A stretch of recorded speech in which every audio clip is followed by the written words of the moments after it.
அனைவருக்கும் வணக்கம். பாமக தலைவர் அன்புமணி ராமதாஸ் அவர்கள் சாதிவாரி கணக்கெடுப்பு நடத்துவதற்கான ஆர்ப்பாட்டங்களை 17ஆம் தேதியான இன்று நடத்துவதற்கு முடிவு செய்து பார்த்தீங்கன்னா சாதிவாரி கணக்கெடுப்பு ஆர்ப்பாட்டங்களை நடத்திவிட்டு நிறைய முக்கியமான விஷயங்களை சொன்னார். அது மட்டும் இல்லாமல் மற்ற எல்லா கட்சிகளுக்குமே அழைப்பு விடுத்திருந்தார். எல்லா கட்சிகள்லையுமே சில கட்சிகள் மட்டும் வரலங்க. ஆனால் இதையும் மீடியாக்களில் பொருளை கிளப்பிட்டு இருக்காங்க. அதாவது பாமக அழைத்ததன் பேரில் யாருமே எந்த கட்சியுமே வரல, இந்த கூட்டணி கணக்கு மாறுகிறது அப்படின்னு சொல்லி இந்த பக்கம் அன்புமணி ராமதாஸ் அவர்கள் ஆர்ப்பாட்டம் நடத்திட்டு இருக்காரு. இந்த பக்கம் பார்த்தீங்கன்னா மீடியாக்காரங்கள்லாம் இந்த ஒரு பொருளை கிளப்பிட்டு இருக்காங்க. ஆனால் பாஜக வந்திருக்கு, நாம் தமிழர் வந்திருக்காங்க. அதுக்கப்புறம் பார்த்தீங்கன்னா பாமக, புரட்சி பாரதம் இப்படின்னு நிறைய சின்ன கட்சிகளும் பெரிய கட்சின்றது நாம் தமிழரும் வந்திருக்கு. இதுல பாத்தீங்கன்னா தமிழக வெற்றி கழகமும் சில பிரமுகர்கள் வந்திருக்கிறாங்க அப்படின்னு சொல்லி தகவலும் வெளியே இருக்கிறது. அப்படி இருக்கும் பொழுது இங்க யாருமே வரல, அது கூட்டணி கணக்கு மாறுகிறது, கண்டிப்பாக திமுகவுடன் பாமக கூட்டணி வைக்கும் அப்படின்லாம் நியூஸ் காலையில இருந்தே பார்த்தீங்கன்னா பயங்கரமா மீடியாக்குள்ள சர்வசன் வந்துக்கிட்டு போகுது. இதெல்லாம் உண்மை இல்லை. ஏன்னா அவரு எல்லாத்துக்கும் மரியாதை நிமித்தமா அழைப்பு விடுத்திருந்தார். வரவங்க வருவாங்க, வரலன்னா இது அன்புமணி ராமதாஸ் தலைமையில இந்த ஆர்ப்பாட்டங்கள் நடக்கும். இதுதான் நடந்து கொண்டே இருந்தது, இன்றும் நடந்தது. அதுல இன்னொரு விஷயங்களை நீங்க ஓப்பனிங்ல நோட் பண்ணியிருப்பீங்க. ராமதாஸ் தானே தலைவர், பாமக தலைவர், என்ன அன்புமணி ராமதாஸ் தலைவர் அப்படின்னு சொல்லிட்டானே அப்படின்னு நீங்க ஒரு கேள்வி கண்டிப்பா எல்லாத்துக்கும் தோணி இருக்கும். ஒன்றும் இல்லைங்க, அன்புமணி தான் தலைவர் அப்படின்றத இந்த நடக்கும் நடைமுறைகளை மேக்சிமம் புரிஞ்சுக்கிட்டார் அப்படின்ற தகவலும் வெளியே இருக்கிறது. இதுக்கு முன்னாடி நம்ம வீடியோ போட்டிருந்தோம், அதை பார்த்து அவங்களுக்கு தெரியும். பார்த்தீங்கன்னா அன்புமணிக்கும் ராமதாஸுக்கும் இடையில இருக்கிற கருப்பாடு யாரு அப்படின்றத நான் போன வீடியோல சொல்லிட்டோம். ஜி.கே. மணி அவர்கள் தான். டிஎம்கே கூறியதன் பேரில் இங்க இருவருக்கும் பிரச்சனையை உண்டாக்குனதும் இந்த ஜி.கே. மணி அவர்கள் தான். இப்போ அன்புமணி சைடும் பார்த்தீங்கன்னா துண்டை விரிக்கிறது, அதாவது ஒரு சீட்டுக்கு பார்த்தீங்கன்னா துண்டை போட ஆரம்பிச்சிட்டாரு. இனிமே 2 பேரும் ஒன்னா சேர்ந்துட்டாங்கன்னா போச்சு, நம்ம நாரி போயிடும் அப்படின்னு சொல்லிட்டு நான் வேணா விளைவிக்கிறேன் அப்படின்லாம் சொல்லியிருக்காரு. யாரு? ராமதாஸ் ஐயம் அன்புமணியும் விட்டுட்டு மொத்தமா பாமக விட்டு நான் விளைவிக்கிறேன், வேற கட்சியில சேர மாட்டேன் அப்படின்லாம் சொல்லியிருக்காரு. இதெல்லாம் ஒரு பக்கம் இருக்கட்டுங்க. எப்படி இருந்தாலுமே இந்த 2026 தேர்தலில் அன்புமணி ராமதாஸ் அவர்கள் தான் தலைமையில் தான் கூட்டணி அமையும். அது எந்த கூட்டணி அப்படின்றதெல்லாம் உங்களுக்கும் தெரியும். அதை நோக்கி தான் அவரும் பயணம் செஞ்சுட்டு இருக்காரு. கண்டிப்பாக அன்புமணி அந்த கூட்டணியில் பயணிப்பார். பாமக கட்சி தொண்டர்கள் அன்புமணி தலைமையில் தான் பார்த்தீங்கன்னா இனிமே பயணிப்பார்கள் அப்படின்றதையும் இந்த நேரத்தில் நான் சொல்லிக்கிறேன். இப்போ ஜாதிவாரி கணக்கெடுப்பு நடத்துனதுல நிறைய முக்கியமான விஷயங்களை சொல்லியிருக்காரு. அதை பற்றி விரிவாகவே நம்ம பார்த்துடலாமே. அன்புமணி ராமதாஸ் அவர்கள் ஓப்பனிங்லேயே ஒரு விஷயத்த பார்த்தீங்கன்னா பளிச்சுன்னு சொல்லிட்டார். ஜாதிவாரி கணக்கெடுப்பு எடுப்பது என்பது ஜாதியை தெரிந்து கொள்வதற்கு அல்ல, சமூக நீதியை நிலைநாட்டுவதற்கு. 1931ஆம் ஆண்டு தான் சாதிவாரி கணக்கெடுப்பு நடத்தப்பட்டது. அதற்கு பின்பு சாதிவாரி கணக்கெடுப்பு நடத்தப்படவே இல்லை. இதுல பார்த்தீங்கன்னா மற்ற மாநிலங்கள்ல மேக்சிமம் சாதிவாரி கணக்கெடுப்பை நடத்தி விட்டார்கள், எடுத்து விட்டார்கள். ஆனால் தமிழ்நாட்டில் இதை எடுக்க மறுக்கிறார்கள். இதற்கு முத்துவேல் கருணாநிதி ஸ்டாலின் அவர்கள் 3 விஷயங்களை திரும்ப திரும்ப கூறிக்கிட்டு வராரு. அதாவது பொய்களை மக்களிடையே சேர்த்து கொண்டு வராரு. அது என்ன அப்படின்னு பார்த்தீங்கன்னா, மாநில அரசு சாதிவாரி இடஒதுக்கீடு செய்தால் நீதிமன்றம் ஏற்காது, தடை செய்துவிடும் அப்படின்னு சொல்றாரு. மாநில அரசுக்கு சாதிவாரி கணக்கெடுப்பு நடத்துவதற்கு அதாவது அதிகாரம் இல்லை அப்படின்னு சொல்றாரு. அப்புறம் இன்னொரு விஷயம் என்ன சொல்றாருன்னா, இதற்கு முன்னாடியே சாதிவாரி கணக்கெடுப்பு எடுத்ததற்கு பின்பு நாங்கள் என்னத்தை எடுக்கிறது அப்படின்னு பார்த்தீங்கன்னா முத்துவேல் கருணாநிதி ஸ்டாலின் அவர்கள் திரும்ப திரும்ப கூறிட்டு வரார் அப்படின்னு சொல்லி அன்புமணி ராமதாஸ் அவர்கள் முத்துவேல் கருணாநிதி ஸ்டாலின் அவர்கள் நேரடியாகவே தாக்குன்னு தாக்கிட்டாரு. இதுவும் உண்மை கூட. ஏன்னா அன்புமணி ராமதாஸ் அவர்கள் மத்திய அரசிடமும் பார்த்தீங்கன்னா உயர்நீதிமன்றம், உச்சநீதிமன்றமும் இது தொடர்ந்து வழக்கம் தொடர்ந்தாரு. பார்த்தீங்கன்னா இதற்கு உச்சநீதிமன்றமும் சாதிவாரி கணக்கெடுப்பு எடுக்கிறதுக்கு பார்த்தீங்கன்னா உத்தரவிட்டும் தமிழக அரசு எடுக்கவே இல்லை. தற்போது ஒரு விஷயத்தை அவர் நினைவு கூறுகிறார். கடந்த 2 மாதத்திற்கு முன்பாக கூட கர்நாடக உயர்நீதிமன்றத்துல சாதிவாரி கணக்கெடுப்பு கட்டாயம் எடுத்தே ஆக வேண்டும் அப்படின்னு சொல்லி கட்டாயப்படுத்தி எடுக்க வைத்தார்கள். எடுக்க வேண்டும் அப்படின்னு சொல்லி உத்தரவிட்டார்கள். ஆனால் சென்னை உயர்நீதிமன்றம் உத்தரவிட்டும் பார்த்தீங்கன்னா சுப்ரீம் கோர்ட் உத்தரவிட்டும் தமிழக அரசு இதற்கு பார்த்தீங்கன்னா தலை சாய்க்கவே இல்லை, மக்களை பற்றி கண்டுக்கவே இல்லை அப்படின்னு சொல்லி பார்த்தீங்கன்னா தெளிவாக புள்ளி விவரமாக எடுத்து வைத்தார். இதில் இன்னொரு விஷயங்களை சொன்னார். அதாவது பாஜக இவர் அன்புமணி அவர்கள் பாஜகவுக்கு சாதிவாரி கணக்கெடுப்பு எடுக்க சொல்லி பார்த்தீங்கன்னா கடிதம்லாம் எழுதியிருந்த பொழுது பிரதமர் மோடி அவர்கள் கூறிய விஷயங்களை சொல்றாரு. நாங்கள் சாதிவாரி கணக்கெடுப்பு எடுக்கக்கூடாதுன்னு நாங்கள் மாநில அரசுக்கு உத்தரவும் போடவில்லை, நாங்கள் சாதிவாரி கணக்கெடுப்பு எடுக்கக்கூடாது, நாங்கள் மக்கள் தொகை கணக்கெடுப்பு தான் எடுக்கும் அப்படின்னு சொல்லி அவர் வந்து தெள்ள தெளிவாக லெட்டர் வந்து எழுதியிருக்காரு அன்புமணி அவர்களுக்கு. அதையும் குறிப்பிட்டிருந்தாரு.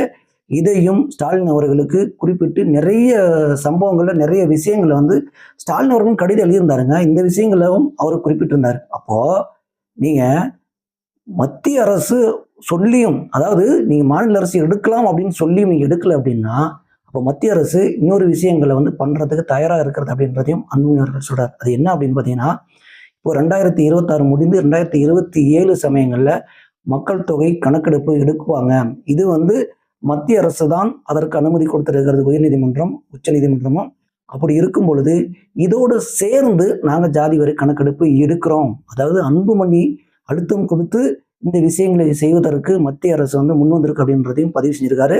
இதுல 16,000 கோடி வந்து தற்போதே ஒதுக்கி விட்டார்கள். கண்டிப்பாக 2027 பிஜேபி தலைமையிலான அரசு வந்து கண்டிப்பாக ஜாதிவாரி கணக்கெடுப்பு மக்கள் தொகை கணக்கெடுப்போடு சேர்த்து எடுக்கும் அப்படின்றத இந்த நேரத்துல அவரு தெளிவா மக்கள்கிட்ட வந்து சொல்லிட்டாரு. இதுல இன்னொரு விஷயத்த வந்து தெளிவாவே அன்புமணி அவர்கள் வந்து குறிப்பிட்டாரு. சென்னை உயர்நீதிமன்றம் வந்து யார் வேண்டுமானாலும், அதாவது இவர்களுக்கு கொடுக்கப்பட்ட அதிகாரம் கொடுக்கப்பட்டவர்கள் வந்து யார் வேண்டுமானாலுமே சாதிவாரி கணக்கெடுப்பு எடுக்கலாம் அப்படின்னு சொல்றாங்க. அதுல யார் திரும்ப அன்புமணி சொல்றாரு, கலெக்டர் எடுக்கலாம், தாசில்தார் எடுக்கலாம். அதற்கப்புறம் பார்த்தீங்கன்னா இங்க தலைவர் இருக்காங்க பார்த்தீங்களா, ஊராட்சி மன்ற தலைவர், அவரும் எடுக்கலாம் அப்படின்றதையும் சுட்டி காட்டுறாரு.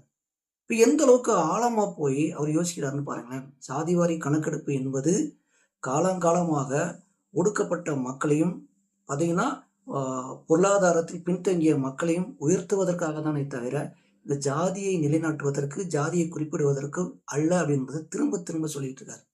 அதுவும் உண்மைதானே. இதுல இன்னொரு விஷயம் என்னன்னா, ஜாதிவாரி கணக்கெடுப்பு என்பது இடஒதுக்கீட்டின் ஒரு அங்கம் தான் சொல்றாரு. அதுல ஒரு அங்கமா தான் இருக்கு அப்படின்னு சொல்றாரு. ஒரு வார்த்தை வந்து குறிப்பிடாருங்க ஒரு ஆழமாக. அது என்னன்னு பாத்தீங்கன்னா, நிகர் நோக்கு நடவடிக்கைன்னு சொல்றாரு. நிகர் நோக்கு நடவடிக்கைன்னா அனைவருக்கும் நிகரான ஒரு நடவடிக்கை சட்டம் அப்படின்னு சொல்றாரு. இது வந்து பாத்தீங்கன்னா இந்திய புள்ளியியல் சேகரிப்பு சட்டம் 2008 விதியின்படி இந்த ஜாதிவாரி கணக்கெடுப்பு எடுக்கலாம்னு சொல்லி உயர்நீதிமன்றமும் உச்சநீதிமன்றமும் கூறிய பொழுதும் முத்துவேல் கருணாநிதி ஸ்டாலின் அவர்கள் வந்து திரும்ப திரும்ப அவர் சொன்னதை தான் சொல்லிட்டு இருக்காரு தவிர மக்கள் மீது அக்கறை இல்லை அப்படின்றதையும் பதிவு செஞ்சிருக்காரு. ஒரு முக்கியமான விஷயத்த சொல்லியிருக்காரு. அது என்னன்னு பார்த்தீங்கன்னா, பீகார்ல தன்னுடைய நண்பர் தோழருமான நிதிஷ்குமார் அவர்கள் வந்து 10வது முறையாக முதலமைச்சர் வந்திருக்காரு. இதற்கு முக்கிய காரணமே சாதிவாரி கணக்கெடுப்பு எடுத்ததுனால தான். இந்த சாதிவாரி கணக்கெடுப்பு எடுத்ததுனால அங்க பீகார்ல என்ன நடந்திருக்கு அப்படின்னு பார்த்தீங்கன்னா, 97,000 குடும்பங்கள் வந்து 6,000த்திற்கும் கீழே வருமானம் வந்து பார்த்தீங்கன்னா அவங்க வாழ்வாதாரத்துக்கான வருமானங்கள் அவ்வளோதான் அவங்க வருமானம் இருக்கு அப்படின்னு சொல்லியிருக்காரு. அவங்க வருமானம் அதை விட குறைவுன்னு சொல்றாரு. 6,000த்துக்கு குறைவு அப்படின்னா நீங்க 2,000 1,000 ரூபாய் கூட வச்சுக்கலாம். அந்த அளவுக்கு மக்கள் வாழ்றாங்க. அந்த நிலையை வந்து சாதிவாரி கணக்கெடுப்பு எடுக்கலைன்னா எப்படி தெரியும் அப்படின்னு கேட்கிறாரு.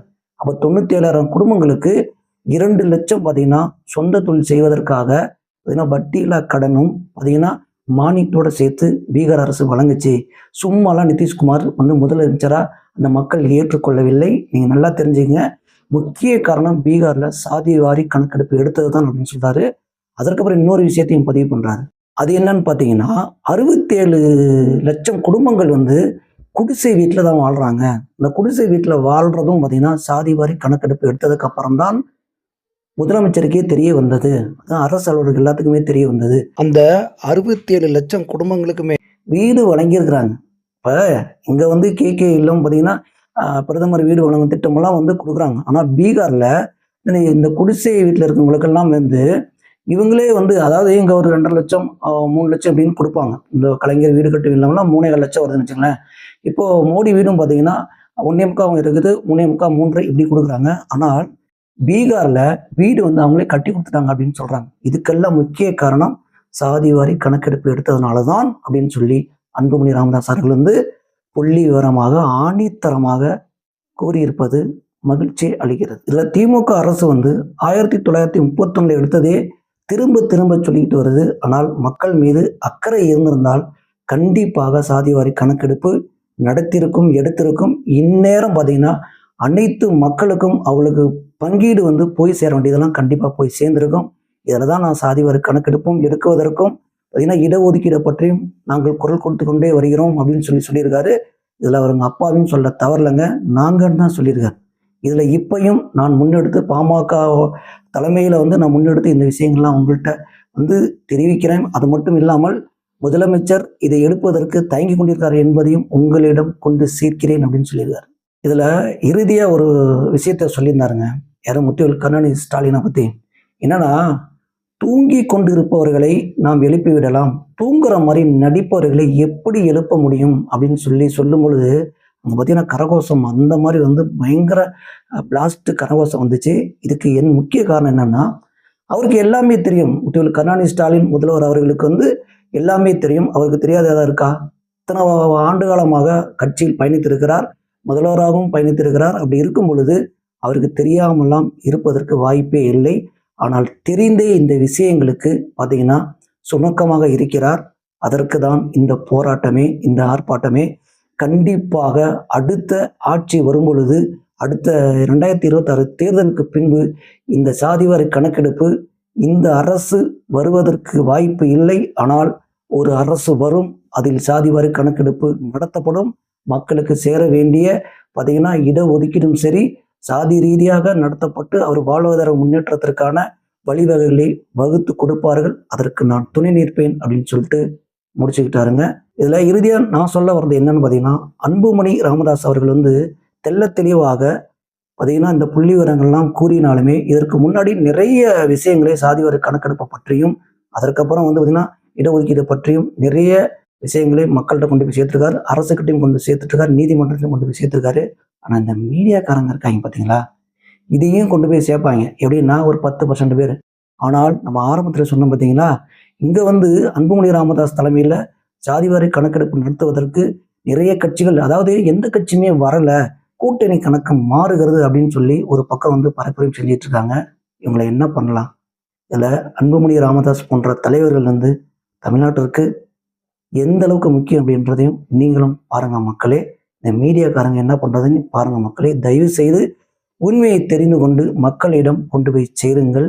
இந்த மாதிரி தமிழ்நாட்டிலும் உலகத்தில் நடக்கும் அனைத்து விஷயங்களையும் தொடர்ந்து அலசுவோம், தொடர்ந்து பேசுவோம். தொடர்ந்து தமிழ் தேசிய குரல் இணைந்திருங்கள். இந்த மாதிரி தொடர்ந்து உங்களால் நிறைய விஷயங்களை கொண்டு வரும் சேர்க்கணும் அப்படின்னு நினைக்கிறேன். நீங்கள் சப்ஸ்கிரைப் பண்ணீங்கன்னா உடனேக்குடன் நான் சொல்லும் தகவல் உங்களுக்கு சேரும். மறக்காமல் சப்ஸ்கிரைப் பண்ணுங்க. தமிழ் தேசிய குரல் மகேஷின் அன்பு வணக்கம்.